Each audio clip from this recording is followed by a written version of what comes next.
Bihar board कक्षा 12वीं की पाठ्य पुस्तक दिगंत भाग 2 के तीसरे पाठ संपूर्ण क्रांति का सारांश सरल, सुव्यवस्थित और परीक्षा के दृष्टिकोण से अत्यंत महत्वपूर्ण रूप में दिया गया है। संपूर्ण क्रांति भाषण का सारांश।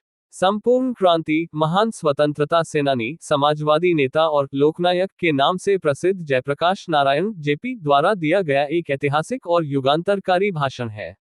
ये भाषण 5 जून 1974 को पटना के ऐतिहासिक गांधी मैदान में लाखों की जनता के सामने दिया गया था। इस भाषण ने देश की राजनीति की दिशा बदल दी और छात्र आंदोलन को एक राष्ट्रव्यापी आंदोलन में बदल दिया। मुख्य रूप से इस भाषण के प्रमुख बिंदुओं को नीचे दिए गए शीर्षकों के माध्यम से समझा जा सकता है। 1. आंदोलन का नेतृत्व और छात्रों की भूमिका। भाषण की शुरुआत में जयप्रकाश नारायण कहते हैं कि उन्होंने ये नेतृत्व अपनी मर्जी से नहीं, बल्कि देश के युवाओं और छात्रों के अत्यधिक आग्रह पर स्वीकार किया है। वे स्पष्ट करते हैं कि वे केवल नाम के नेता नहीं रहेंगे, वे सबकी सलाह सुनेंगे, लेकिन अंतिम निर्णय उनका स्वयं का होगा और वह निर्णय सबको मानना होगा। उनका मानना था कि युवाओं में ही समाज को बदलने की असली शक्ति होती है। 2. संपूर्ण क्रांति का उद्देश्य केवल सरकार बदलना नहीं। जे.पी. स्पष्ट करते हैं कि इस आंदोलन का उद्देश्य केवल इंदिरा गांधी की सरकार को हटाना या प्रधानमंत्री की कुर्सी बदलना नहीं है। उनका लक्ष्य है संपूर्ण क्रांति। इसका अर्थ है समाज के हर क्षेत्र, राजनीतिक, सामाजिक, आर्थिक, सांस्कृतिक, शैक्षणिक और नैतिक क्षेत्र में एक आमूलचूल पूर्ण परिवर्तन लाना। वे एक ऐसे लोकतांत्रिक समाज की स्थापना करना चाहते थे जो भ्रष्टाचार, बेरोजगारी और भूखमरी से मुक्त हो। 3. अपने पुराने मित्रों और अतीत की यादें। भाषण के दौरान जयप्रकाश नारायण भावुक होकर अपने अतीत के दिनों को याद करते हैं।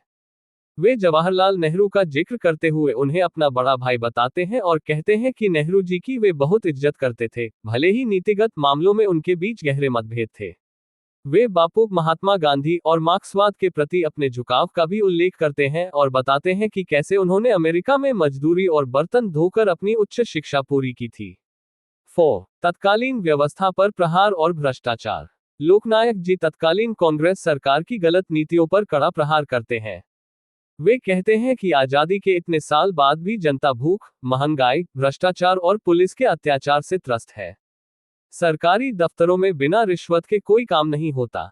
वे चुनाव पद्धति में सुधार की वकालत करते हैं क्योंकि उस समय भी चुनावों में करोड़ों रुपए का काला धन पानी की तरह बहाया जा रहा था, जिससे आम जनता का प्रतिनिधित्व खत्म हो रहा था।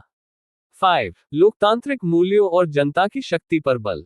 जे.पी. का मानना था कि केवल 5 साल में एक बार वोट दे देना ही असली लोकतंत्र नहीं है। जनता को चुनाव के बाद भी अपने प्रतिनिधियों पर नजर रखने और उन्हें नियंत्रित करने का अधिकार होना चाहिए।